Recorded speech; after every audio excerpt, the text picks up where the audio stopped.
Salut à tous, amis parisiens, supporters du PSG, j'espère que vous avez la forme. Moi pour ma part, je vais très très bien.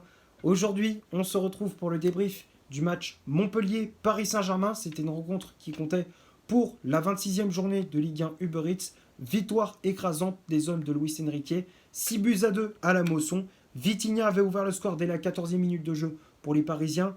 À la 22e, Kylian Mbappé fait le break. La réduction de l'écart d'Arnaud Nordin intervient à la 30e minute. À la 45e, TJ Savanier égalise sur penalty pour les Montpelliérains. À la mi-temps, il y avait deux partout. 50e minute, doublé d'Mbappé. 53e, Kangin Lee porte le score à 4 buts à 2. 63e, Mbappé inscrit un triplé. Et à la 89e, Nuno Mendes clôture ce festival offensif. Et avec ce résultat, le club de la capitale se relance après 3 matchs nuls de suite face à Rennes, Monaco et Reims. On se relance, c'est le plus important.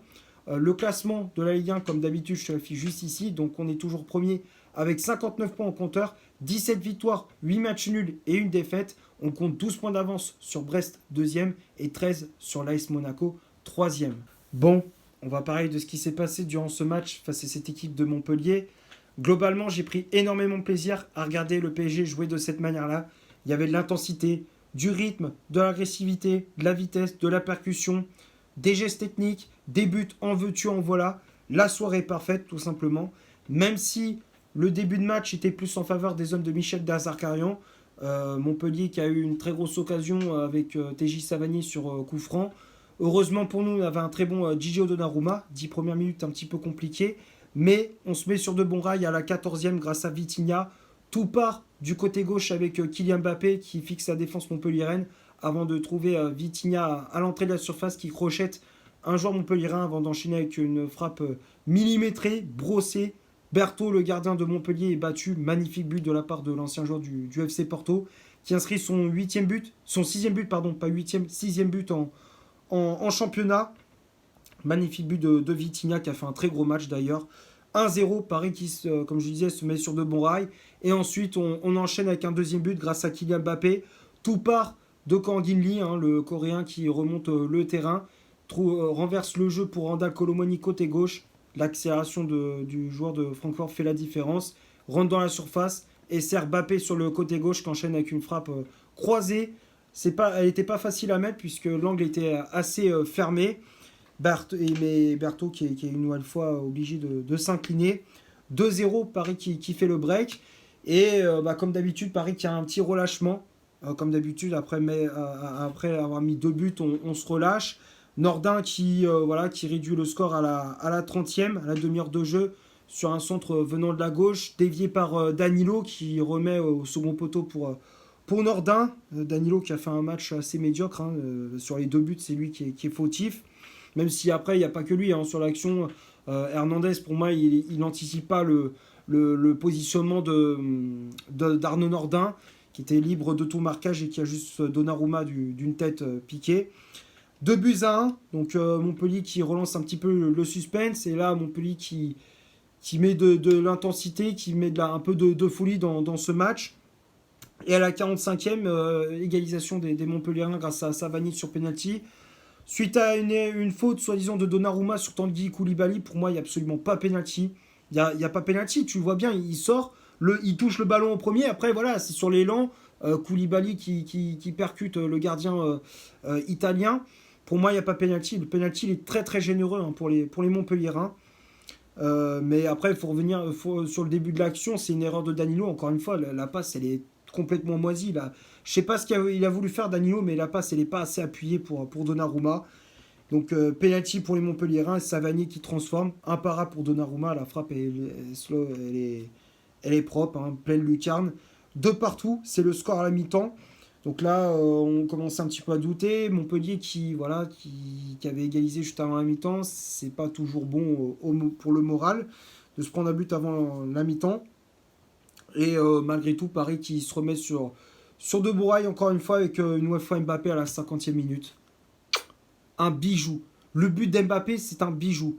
Sur une action côté gauche avec Barcola qui trouve Mbappé à l'entrée de la surface et là, il déclenche un magnifique but, frappe enroulée, barre transversale rentrante. Berthaud s'incline une nouvelle fois. 3 buts à 2, Paris qui reprend l'avantage. Puis 3 minutes après, on remet un quatrième avec Kang In Lee sur un 1-2 avec Kolo Muani à l'entrée de la surface, le coréen qui enchaîne avec une frappe enroulée. Berthaud qui a vécu une sale soirée. Hein.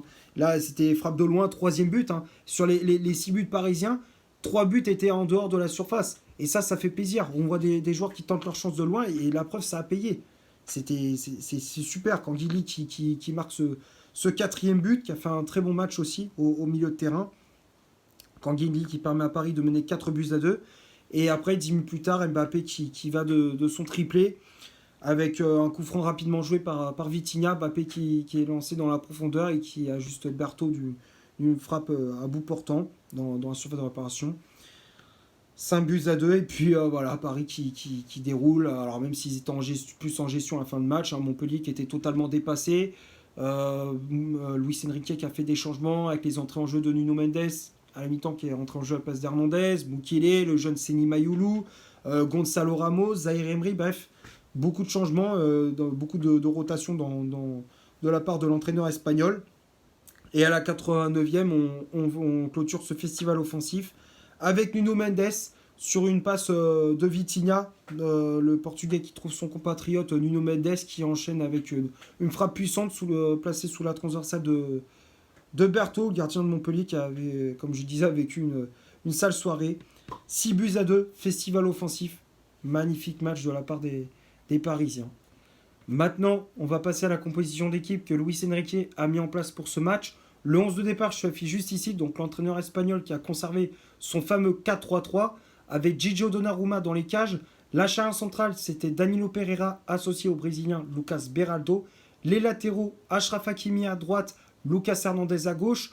Le milieu de terrain, Manuel Ugarte positionné en 6, Vitinha et Kang In Lee en relayeur. Et le trio d'attaque 100% tricolore avec Bradley Barcola ailier droit, Kylian Mbappé ailier gauche avec le brassard de capitaine et en pointe Randal Kolo Muani. Les changements effectués par l'entraîneur espagnol, donc on a vu les entrées en jeu de Nuno Mendes à la place de Lucas Hernandez sur le couloir gauche de la défense parisienne.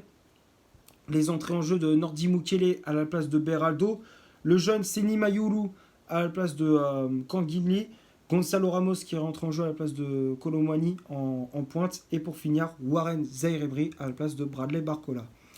Que dire sur cette compo? Bon, bah, voilà, une équipe qui est un petit peu remaniée. On a revu Manuel Ugarte au milieu de terrain qui enchaîne un deuxième match de suite après celui face à Reims en championnat, je parle.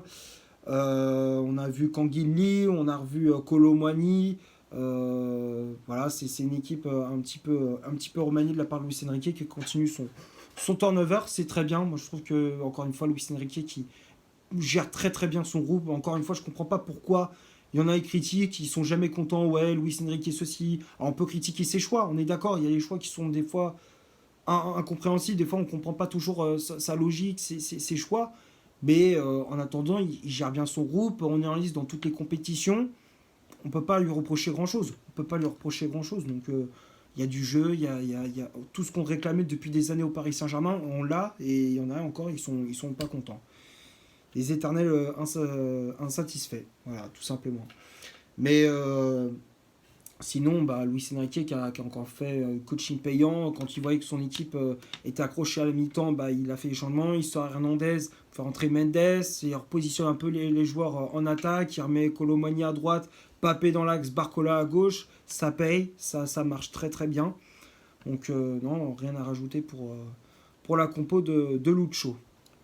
On va passer maintenant du côté des statistiques de cette rencontre. On va commencer par Montpellier.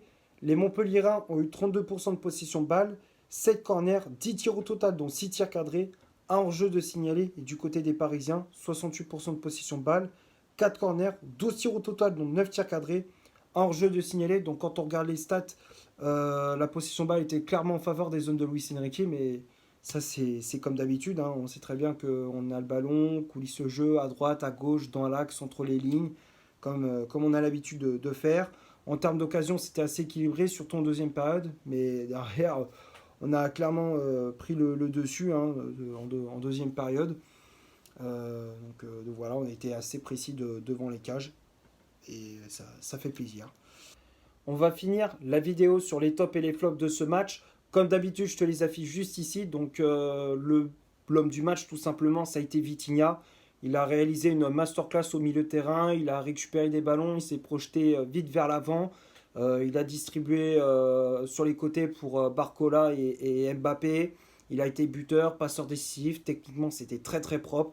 Très gros match du milieu de terrain portugais. On le voit depuis le début de la saison, hein, depuis que Luis Enrique est arrivé sur le banc de touche. Il a pris une autre dimension. C'est l'un des joueurs clés du milieu de terrain parisien. Donc Vitinha, je le mets dans les tops, hein, c'est logique.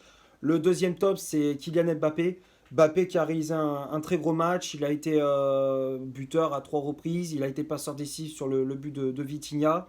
Un très gros match, hein, que ce soit à gauche ou dans l'axe, il a été efficace. Même si je le préfère le voir sur le côté gauche, je préfère le voir à gauche que dans l'axe. C'est là où il est plus décisif, hein, plus efficace. Mais voilà, Mbappé qui a répondu présent dans ce match. C'est pour ça que je l'ai mis dans les tops. Tout comme Vitinha. Kanguinli également, je le mets dans les tops. Il a été très très bon au milieu de terrain. Il a apporté beaucoup de lucidité. Il a été à l'origine du deuxième but parisien. Il a été buteur. Très bon match du Sud-Coréen. On voit que c'est un joueur important aussi pour Luis Enrique. Dans le milieu de terrain, dans la rotation, il est très important également. Donc Kanguinli, je le mets dans les tops également.